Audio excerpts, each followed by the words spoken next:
Download the AllStar app. Make your picks for UFC fights, challenge your friends, level up and win prizes. Link in description. Get it now. All right, Adrian. Your career so far in the UFC, right? Mm-hmm. You strap the rocket on you. You know what I mean? You getting back to back knockout finishes. You know what I mean? You're rising quick. Then you hit the top of the division. Had a couple speed bumps. Now you're back on track. How does it feel to Mm-hmm. be rebuilding yourself back up to the elite level? You know what I mean? And knowing like what you need to fix to get to that level and Mm-hmm. and be successful. Yeah, it was definitely a learning process and kind of like there was just so much going on. Especially like there was a lot of transitions that were happening while I was like on the way. A lot of like factors that I couldn't control happened, yeah, there was just so much going on. Like that 2021 year whenever I was like I put the jetpack on and I'm just like like riding through, going through. Like it was a lot of like a personal, like a lot of personal turmoil, and then there was a lot of success going on. So there was kind of all over the place, and that kind of like bled into my 2022 year where I only had one fight, and it wasn't like we're trying to get fights. Then there's like growing frustrations of only having one fight that year, and then having to wait all the way till like April to get a fight of 2023. So there was like a lot of like frustrations, and also like kind of trying to get in tune with coaches, because like for a whole year I didn't have a coach, and I'm like coaching myself, coaching all these guys, a lot of added stress uh, going on. I didn't know how to handle a lot of that stuff during the time, and then I just kind of like, as soon as I got coaches, I just let them take over all the work, and I kind of went hands off on everything. That kind of screwed me over in the long run because again, like not saying that they weren't helpful. It was more along the lines of like I I got comfortable for myself, and I know I shouldn't get comfortable. So kind of going into that Rob fight, like I was like super like in my head, especially because like I got at that time, like I wasn't like I had film studied Rob, but like not to the point that I usually would. And one thing like kind of got away from me, got a big head, started thinking past him, and then that ended up screwing me up. And then going into that Martinez fight, like I was so gung ho, ready to jump back in there, ready to go. That I never even took the time to kind of like mentally get over that last loss, and then uh stuff happened in that training camp that like is like kind of like hindered my performances and all that stuff. So there was just a lot, like even just walking out, like since I didn't even get over that Rob fight, I was walking out thinking of like while I was walking out to Martinez, I was thinking of the Rob fight actively, and I'm like fuck, like there's just a lot going on, like a lot. And then like thankfully, like I kind of it's kind of weird and counterintuitive, but like thankfully for that Martinez fight, like I had to get surgery because my knee was like pretty jacked up from that fight. uh that I had to sit back and actually sit and think of like my whole year. I had 3 days being on the machine where it just moves my knee consistently. I just had a lot of thought and thinking to do, and kind of went into the next fight like with murder on my mind, because I was like, nah, like a lot of people are kind of counting me out, and like I'm kind of almost like getting written off, and I'm just like it kind of made me up. It was making me upset because I know where my skill level's at, and I know where I need to be, and I reached the top 15 before, and I'm like eager and gung ho to get back that position because if I would have won that fight against Rob, I was literally just one more fight to a title shot, and that's like it kind of like thinking back about it, like really pisses me off. So like it really like is a driving and motivating factor of like what I want to do, what I want to do. So I'm getting my second fight this year, and I'm pretty excited about that because it's hard, especially like getting two fights in a year as a UFC fighter is like really hard nowadays, especially with how many fighters they have in the UFC. So it's it's been an up and downhill battle, just trying to get a fight booked. But I'm happy I got something. Yeah, for sure. And through all of those years, Cameron was with you the whole time, man, Hmm. building himself up. He had his obstacles, and then Hmm. the opportunity arises for him to step in on short notice, and dude, like just seeing that, like that's gotta hype you up. Hmm. You know what I mean? Especially like going through what you went through and going through what he went through, and then kind of like seeing all that Hmm. stuff happen with your own eyes. It's incredible, right? Oh yeah, man. That like that's one of the that's my brother to the day I die, man. Like I like him and Rafion Stotts, like they kept it very like we're tight knit, you know. Uh like Roth doesn't have a fight, but he's there showing up for my training camp. You know, like I showed up for like we show up for each other when we need it, and like we've been there through the hardest of hard. You know, like both me and Cameron lost our coach at the same time. You know, we both like he was on the come up. He was like barely a pro and like still learning how to do a lot of this stuff. I had a lot more time with Saul, so it was just like a lot going on. Then there was a lot of like other like bullshit like after like our coach passed. You know, there was a lot of like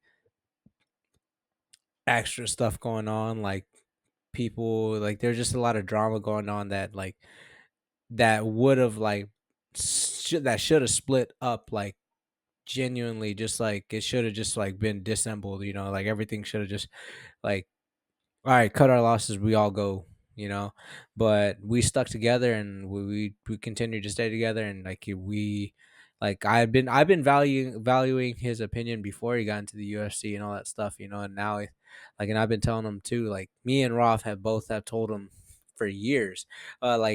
Like even the year before his contender series fight that we're like, nah bro, like you're at that level, you just have to believe that you're at that level. Like you could kind of tell that he didn't believe it in himself, and then even whenever he went to the contenders, like it's like he had like a different mindset, and then finally he walks out to the cage and you can see it, you can feel it, and then like I'm usually super nervous watching him fight, but this fight, like as soon as he was in that cage, I'm like, oh, we're good. Like this is like he's here. He finally knows it and went out there and got to me he got every round 30-27, but you know, it is what it is. But yeah, like even afterwards, like seeing him like come back to the gym and training with us and sparring with us, like you can see like the extra confidence he has, and like he's just like the way he told me, he's like, man, like I know y'all always told me like I'm at that level, but now I actually like believe that I'm at that level. So like you can see it like it just in this aura when he's sparring, you know,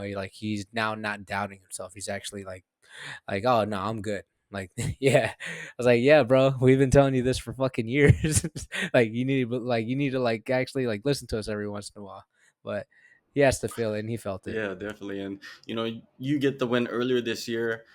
Rafion gets his win coming back from that Hmm. lockout loss, and then you got Cameron entering the UFC. Now you're back in there in Tampa.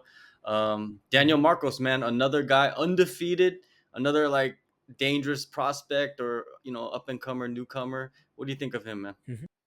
Man, I think he's a solid fighter. I like watching him fight. He's a striker, and I love it. Like style wise, like it's just a striker's delight.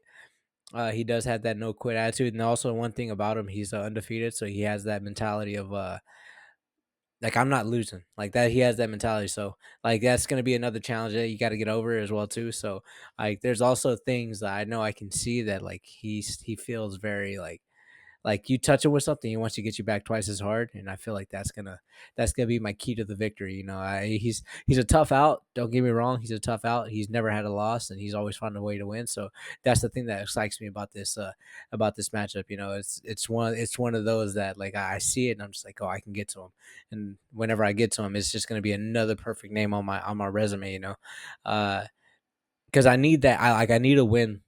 I need a win. Like I need a win. And I need it. I want it, and I'm gonna get it. Especially because he's on his way to be in the top 15, and I'm working my way to be in the top 15. And I go out there and I stop him. That secures my spot in the top 15, so I can start working my way and trying to get back into that title contention. You know, so for me, like it's an exciting matchup, and it's one of those matchups that I know that's gonna propel me into the top 15. I just got to go in there and run through Yeah, your last fight was in May. Did you fight those in the him. new UFC gloves? No, those are in the old UFC gloves, and from what I understand, from what I'm looking, is that they might have the new gloves just for that fight night card. I'm kind of wondering what's like. I'm also kind of wondering if we're gonna get the new gloves or if we're gonna go back to the old gloves. I personally love the old gloves just because like the hard leather. They're just like I'm like it's something uncomfortable, something I'm used to. So I like them a lot. These new gloves, I haven't like I've tried them on and all that stuff, but I haven't been able to train in them. I'm gonna try to get me a pair here soon, just so I can start like kind of seeing the difference. But yeah, no. I seen them. I know they need to be broken in a little bit more. Usually in the back, like there's always little problems here with the fingers and all that stuff. So they have a tool where you can stretch them out. And usually, like for Cameron's fight, I was there just in the back, just like doing what I can to help break them in, do as much as I can.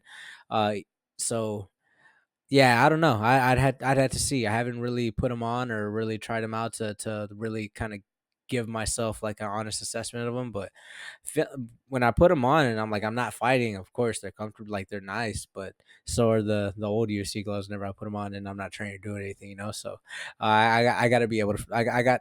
Like I'm gonna get to test them out, you know. If it's in Tampa and they still have the old gloves or they use the new gloves or they have the new gloves, I'm gonna test them out. Yeah, well, with the old gloves, you have a pretty damn good, knockout ratio. Like you want to keep those, right?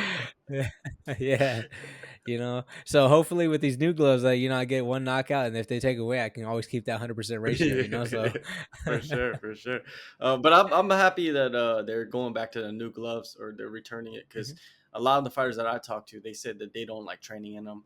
They don't. They just. mhm. And from what I heard, they weren't even made by like an MMA company. They were made by some, I don't know, off Yeah, some I weird. from what I understood, they had cut men and like people who work for the UFC like usually in the room while they're making those gloves or like designing them and all that stuff. But from what I understand, I felt like a couple of them were left out. Like I can't. I'm not dropping any names, but yeah, like I felt like from what I was told and from what I heard, some of these guys that were usually there for like the gloves and like seeing what the fighters' outfits and all that stuff were there, would be in there. Some of them weren't in the room, So, uh, if I were them, I would have had those guys in the room because they have a better understanding of like what the gloves should feel like how comfortable they should be. Because man, these ones they do feel a little bit different sometimes around the fingers. Like it's harder, like like it depends on size of gloves. Because usually if you wear like a small, everything fits in perfectly. Of course, you have to break in the actual 4 ounce part down a little bit. Those gloves they're broken down, but you can bend them a little bit easier, but at the same time, like the fingers, sometimes the fingers are like kind of suffocating. Cameron had to like we had to get the little tool to break them down for Cameron in his fight. So, yeah, there's again, I just had to go out there and kind of test them out a little bit. For sure. Well, it doesn't matter, man. Let's talk about the last fight. You go in there. I thought like you looked as good as you did, you know, at your Mhm. game. You know what I mean? Like you looked confident. You didn't really look hesitant, and you went in there and you did what you needed to do. Like when you stepped in there and you faced him, when you stood in front of him, like did you see anything like instantly where you're like, okay, I got this guy. Like I'm figuring him out real quick. Yeah, it was crazy because I told my coach this like Eves whenever I was like staring him down at the weigh-ins. At the weigh-ins, like he had this completely different energy. Like he was like I looked at him, I went back to my coach like, oh, he wants to try to kill me. Like this is gonna be a good fight. It's gonna be it's gonna be a fantastic fight. He's coming for my head. And as soon as I stepped in the octagon and I looked across the cage, like I didn't see that same energy whatsoever. I was like, oh, like he's nervous, he's scared. Like like my game, I was supposed to stylistically break him down, in that fight, but soon as I saw that, I was like, "Oh, I'm gunning for it." Like there was no ifs, ands, or buts about it. I was just like, "No, I'm gonna go for it. I'm gonna get him out this round." Like I knew immediately that I was gonna be able to get him out. I just needed to put myself in position to do so and find my range. And for me, I thought he was gonna be honestly, I thought he was gonna be a lot shorter. I didn't think he was gonna be long because like again, like he was fighting 25 or so. Again, he already looked big, but then he goes into and fights a jumps up in weight, and I'm just like, oh, like damn, he's kind of a big boy. Like, oh shit, like he's a little bit lankier, a little bit taller than what I thought. But yeah, as soon as I got his timing, as soon as I got like was getting close in, I was like, okay, cool. Like, uh, I can find this bomb. I'm gonna land it, and luckily for me, this camp we are working on like that camp we are working on checks and also inside checks, and then also stepping in instead of stepping out and throwing that right hand. And for me, that's what ended up knocking him out. So, and putting the stamp on it. But yeah, no, for that fight, as soon as I walked in, I felt something completely different. I was like, oh, it's my turn. It's my time to shine. And for me, it was just like I was gunning for it. But then I go back and I watch that fight, and I'm just like, I look at it and I am a little bit like disgusted. I should have fucking did it more technically instead of just swinging overhands from way the fuck out of center field. So uh should have been a little bit more technical, but this fight should be a lot more technical. When you look at the UFC, right, and it's a Mhm. massive roster, and some of the guys that you see, like, I don't want to like degrade fighters, but like skill Mhm. wise, they're not like the highest level, but like their toughness carries. Do you think toughness carries a lot of these dudes really far? Oh yeah, 100%. I feel like being tough is just a skill set in itself. A lot of these guys, they don't have the greatest technique, but again, uh like back in the day, back in the day, people used to be like, this that's the hardworking white guy that would just consistently like he was good, he was basic, uh but again, it was just always that like it was always like, yeah, no, he's good, but he's never gonna be championship level. But he just has that like he finds a way to win every single time.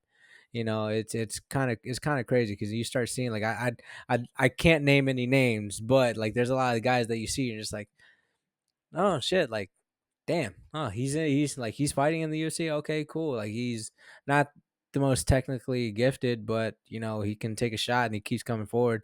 Like man, actually, like you can say like just because like he's a super scrappy guy. Like the toughness, man. Like Darren Elkins, man. Like like I wouldn't want him to be my boxing coach, but if you're telling me like if I need like to talk to somebody about toughness, like that's the guy I'm gonna fucking go talk to because that he comes back. He's came back from worse. He has like one of like the most like prophetic, like not I it might have sounded like pathetic, but I meant like a like yeah, prophet type stuff like where he's like he was hurt for 2.5 rounds, then comes back in the last minute, like and chokes the guy out, So like stuff like that. Like that's the guy you want to go talk to. Like, hey, you want to talk about toughness? You want to talk about like endurance and stuff, or in a fight where your mindset needs to be at? You gotta talk to Darren Elkins, man. That guy is a fuck. He's a brute. Like he's one of those guys you can hit him with everything. You fucker's not stopping. So uh definitely like watching that guy fight. Uh but then there's also the other aspect of it where you see guys in the UFC where they don't have the toughness and they're just kind of just like they're not good. There's definitely like a big discrepancy level whenever you see a lot of these fighters, and you kind of see it almost every other fight card. You see some of these guys who got into the UFC, but they didn't deserve the shot. You start looking at their records and you start seeing all the upside downs on their records, and you're just kind of just like, ah, damn, like kind of guy came into this UFC with a padded record and all that stuff. So it's kind of one of those things where you start seeing some shit and you're just like, okay, you kind of like okay. I didn't think you'd be able to do that to get in the UFC because like yeah, to bust your ass. You used to have to bust your ass to get into UFC. It used to be a little bit more like uh if like it like getting into UFC should definitely feel super prestigious because you're fighting in the top one organization in the world of MMA and all that stuff, But now like you get guys who be able to come in for like a fight or two, call themselves UFC fighters, and then they're they're gone like that. So most of those guys that I see that happen to, they're usually not technically skilled and all that stuff. So I see that a lot. See that a lot too. In Tampa, what I mean, you're back in Hmm. front of a crowd, and you got this guy Marcos who's gonna stand and trade with you, man. That's what you want, right? That's Hmm. you Oh want to yeah. put on a show, right? It's kind of like it's laid out there for you to like have a really good performance. What's your view on it? Oh yeah, I think so too. Like it's one of those for me that I always feel like my fight should be like staged in front of an audience, man, because I love to go out there and I love to put it on the mats, like in the cage, leave it on the cage, put my best performance up, and then I would always like to hear the crowd cheering. Again, like even though it was a losing effort, but it was such a cool time to fight in Miami. Going out there with the crowd and all that stuff. Like it was a loss on my end, but like I was expecting a lot more people to be dicks while I was there. But like while I was leaving the octagon to go to the back to get checked by the doctors, man, everybody was so nice, and I kind of missed that. You sometimes you get the opposite, but this time it was cool because I get to see everybody. Even whenever I fought in UFC Austin, that was amazing too, man. Like I really loved that opportunity as well. Like I'm just happy I get to fight in front of a crowd, because again, like I love the Apex. It's like fighting in Vegas is always fun for me. It's always great for me. Get the advantage of having the PI and all that stuff. Like makes everything so much easier. I don't have to search for places to go do anything. I just get to the PI, get to cut weight, get to do all this and that. But the fact that I get to fight in front of a crowd, I'm really super excited. Really super excited. I miss that feeling. I love that feeling whenever I would walk out and just like having the fans just hear the roar, all that stuff like that. That to me is the best part. That to me is the best part because that's what I wanted. That's what I want to do. I want to put up a show in front of like thousands of people, and I get to do that. Then I got a fantastic fighter in front of me, and Daniel Marcos, and it's going to be a scrap because he's also a striker as well. I haven't seen him take one shot, and if he does, it would more likely probably be against me. But I'm excited, man. I'm super excited. This is a great matchup, and I think the fans are going to be in for a treat, man. Especially because I'm thinking second round knockout. I think I'll get him out in the second round. You're about to turn 31. What Hmm. next week? Something like that. It's just close. Oh yeah, sometime Yeah, soon. I don't sometime like to soon, right? remind myself. And like that's like now you see guys fighting way later into their 30s, Mhm. even in the lower weight classes too. So the prime age, it's starting to become different, like different for different people. What about you? How do you Mhm. feel about your position right now, your skill set right now? Yeah, I like the way I've been training, like for me, I've never really stopped training, and I've every time I get out of camp, I don't put myself in position to get hurt. So like whenever I'm not in camp, I'm like, all right, cool. I'm trying to focus on what I need to do, help train and coach these other guys. So for me, like I'm still consistently learning, trying to adapt to what I need to do. Like I've been wrestling a little bit more, been striking, but striking with different purposes and all that stuff, like working on certain things. And then like whenever I do strength conditioning, I make sure that we're working on the weak spots that I have. So like I'm always looking to strengthen something up. And whenever I'm not trained, like I try to train like at least like out of camp, like maybe close like one time a day. But I on average I probably get like two sessions a day, but they're completely different sessions from in training camp. Like my strength and conditioning session is really more focused on like making sure like it's more like rehabish and strength, strength training, so like I do feel like I could fight for like 6 more years if I keep doing what I'm doing.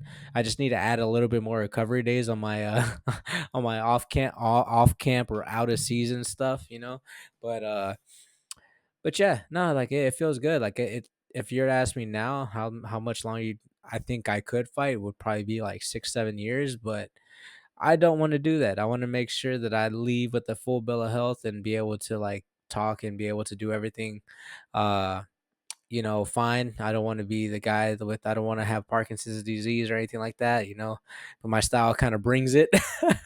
it's, it's dark for me to laugh about it, but, but yeah, I feel like I could go forever. And then also too, like, I know how I am. Like I know exactly how I am. If I keep trying to push myself to going into the 7 8 years, like it would be like me still training like I'm like 21 because I'm a super meathead. I'm a little bit smarter now, but I know I'd go back and be like, nah, I'd do the Rocky thing where I'd be like, I got to go back and take and turn it back a couple notches and, turn it up and train like how I used to. But I know my body wouldn't be able to take that 7 years from now. December 14th, man, Tampa, Florida. You back in action. Mhm. Christmas is coming early, and it's a Oh, yeah. beautiful thing, man. Adrian, always good catching up with you, and yeah, man, all the best in the fight. Yes, sir. Thank you so much, man.